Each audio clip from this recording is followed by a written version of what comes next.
아파트 대표회의의 의결로 관리소장이나 직원을 해고했다가 노동위원회 복직 판정을 받았을 때 밀린 임금은 입주자 대표회의 회장이 부담해야 할까요? 입주민들이 부담해야 할까요?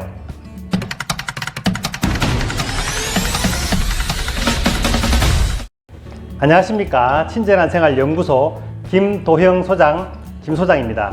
오늘도 클릭해 주셔서 감사합니다. 저의 친절한 생활 연구소는 우리 생활과 관련된 이야기들을 친절하게 풀어드리는 채널입니다.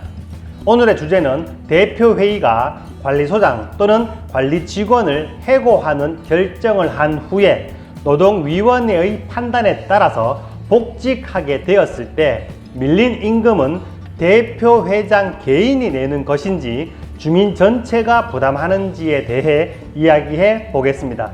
내용 들어가기 전에 평생 공짜인 채널 구독과 좋아요 눌러주시면 생활과 관련된 유익한 정보 보실 수 있습니다. 혹시 방송 보다가 생각나는 의문점이 있다면 댓글로 남겨주세요. 성심성의껏 답글을 달아드리도록 하겠습니다. 최근 대구에서 3개월 수습기간이 끝나기 한 달 전 채용을 취소한 입주자 대표회의가 관리소장에게 7,500만 원을 물어줬다는 언론 보도가 있었습니다.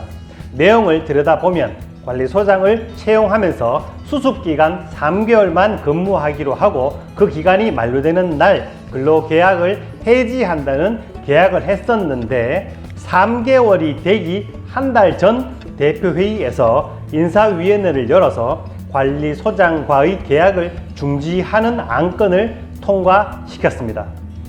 이 인사위원회에는 대표회의 회장과 감사 2명, 이사 1명이 참석했고 인사위원 구성원이 아닌 동대표 1명도 함께 참석해 총 5명이 의결을 하였습니다. 그러다가 나중에 공인노무사로부터 자문을 받아 보니 인사위원회 구성이 아닌 동대표가 참석한 것이 의결에 흠결이 될 수 있다는 지적에 따라서 대표회의는 관리소장에게 근로계약 중지 안건을 다시 재심의하겠다고 통보한 뒤 다시 인사위원회를 개최했습니다. 이 자리에는 대표회장과 감사 2명이 참석하여 관리소장에 대한 채용 취소를 다시 의결했습니다. 이러한 채용 취소 통보를 받은 관리소장은 이에 불복해 경북지방노동위원회에 신고하여 판단을 요청했는데 경북진노위는 각하의 판정을 했습니다. 쉽게 말해서 대표회의의 손을 들어준 것입니다. 관리소장은 다시 중앙노동위원회에 판정을 요청했지만 중앙노동위원회에서도 기각의 판정을 받아 진노위와 같은 결과가 나왔습니다. 관리소장이 진 거죠.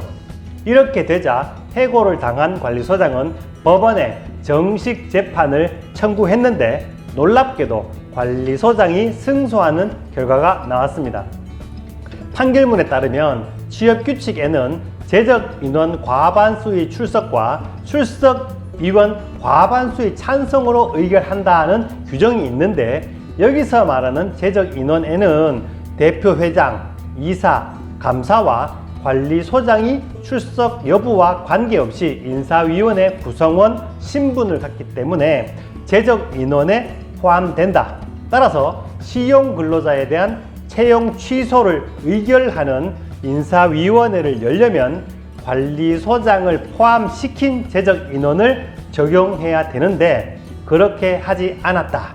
이는 당해 근로자에게 불리한 의결임에도 불구하고 사실상 인사위 의결 정족수 요건이 완화되는 결과를 초래했기 때문에 부당한 결정이다. 결과적으로 취업규칙상 재적인원의 과반수에 미달하는 3명이 출석해 의결한 채용 취소는 의결 정족수를 충족하지 못한 절차상 중요한 하자가 있다고 설명했습니다. 이 사건은 중앙노동위원회의 항소로 2심까지 진행을 했지만 역시 부당해고로 결론이 났습니다. 충격적인 판결을 받은 대표회의는 원직 복직을 하려는 관리소장과 협상을 했으나 협의가 되지 않아 관리소장을 상대로 채무 부존재 확인 소송을 제기했지만 이 또한 패소하여 관리소장에게 해고 기간 동안에 미지급한 임금과 퇴직 합의금 합쳐서 7,500만 원을 지급하라는 화해경고 결정이 확정되었습니다. 이에 따라 대표회의는 관리소장에게 7,500만 원을 지급하면서 관리소장 해고 당시 대표회장이었던 A씨를 상대로 이 돈을 배상하라며 손해배상 청구 소송을 걸었습니다. 이 사건을 다룬 대구지방법원 제11 민사단독 성금석 판사는 입주자 대표회의의 청구를 받아들이지 않았습니다. 즉 A씨 개인이 물어줘야 할 필요는 없다는 거죠. 판결문을 보면 사후에 법원에 의해 해고가 정당하지 못한 무효라고 판단이 되었다 하더라도 해고 당시 대표자가 그 임무를 게을리한 것으로 볼 수는 없다.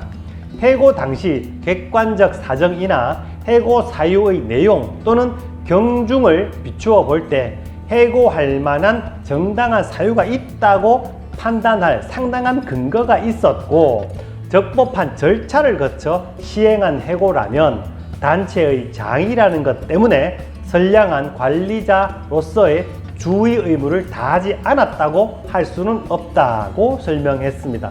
게다가 대표회장 A씨가 채용 취소를 의결한 후 공인노무사와 상의를 해서 하자 있는 의결 절차를 보완한 점과 공인노무사와의 상의를 통해 관리소장이 채용 취소와 직접적인 관련이 있는 자로서 의결권을 행사할 수 없다고 보고 관리소장을 재적인원에서 배제한 것은 대표자로서 해선 안 될 잘못을 했다고 볼 수는 없다고 설명했습니다.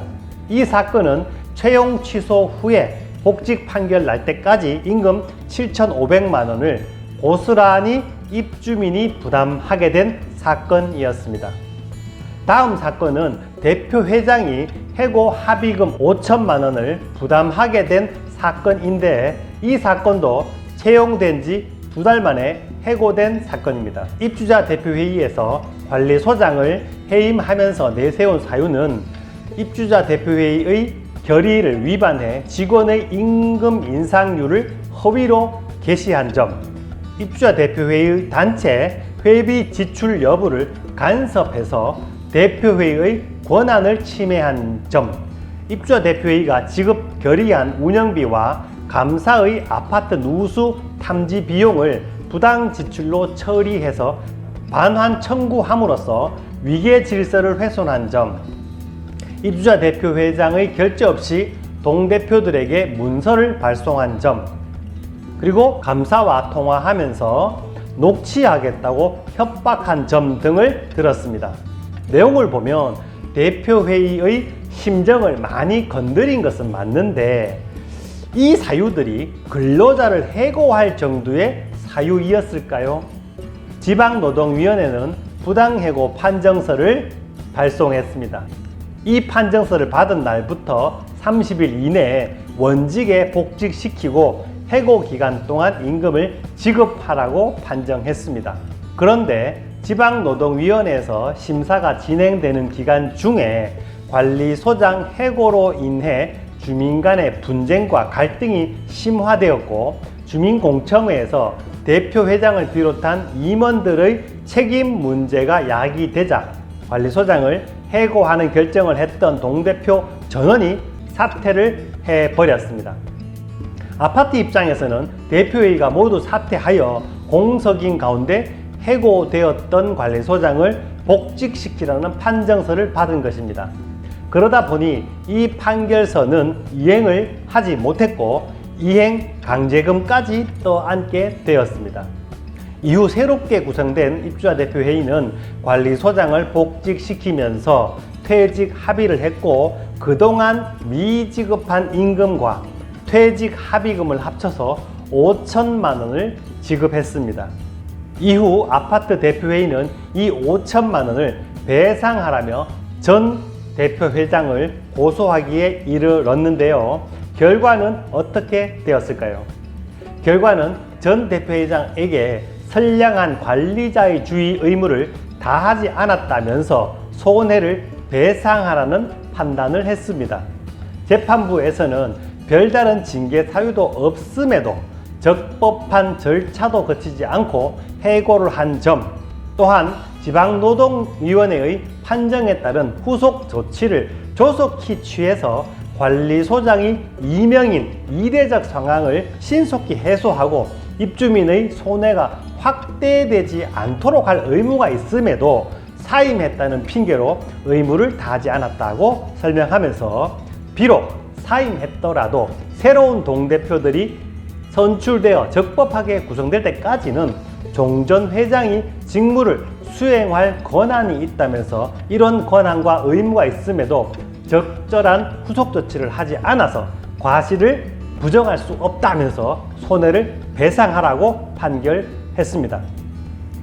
처음 소개해드린 대표회의와 다른 점은 해고 당시 절차를 지키려는 기본적인 노력이 없었다는 것과 문제가 생기자 모두 사퇴해버리면서 입주민의 피해가 커지는 것을 방치해버렸다는 점이 다릅니다.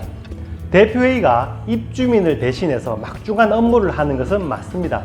그러한 일을 하다 보면 실수를 하기도 하고 절차를 놓치는 경우도 있겠지만 위 두 판례를 보면 선량한 관리자의 주의로 맡은 바 책무를 다 하려고 노력을 했느냐 안 했느냐에 대한 판단을 한 것으로 보입니다. 그나저나 위에 7,500만 원은 주민이 부담하게 되었고 아래에 5천만 원도 개인이 물어야 되는 안타까운 상황이 발생했는데요. 결과적으로 보면 참 두 사건 다 안타까운 판단 하나 때문에 누군가 큰 돈을 물어주게 된 것입니다. 이 돈을 받은 해고관리소장이나 그 돈을 물어준 주민이나 대표회장 모두 정신적 고통은 또 얼마나 컸겠습니까? 하여간 중대한 판단을 할 때는 관련 자문도 찾아보고 감정이 아닌 절차를 생각해서 업무를 처리하여야 할 것으로 보입니다. 오늘 준비한 내용은 여기까지입니다. 도움이 되셨다면 좋아요를, 다른 이야기도 궁금하다면 공짜인 구독을 눌러주세요. 그리고 알람 설정까지 해주시면 복 받으실 겁니다. 오늘 영상 여러분이 함께하는 밴드나 단톡방 또는 페이스북에 올려주시면 더욱 감사합니다. 지금까지 친절한 생활 연구소 김도형 소장, 김 소장이었습니다. 그럼 다음 영상에서 만나요. 감사합니다.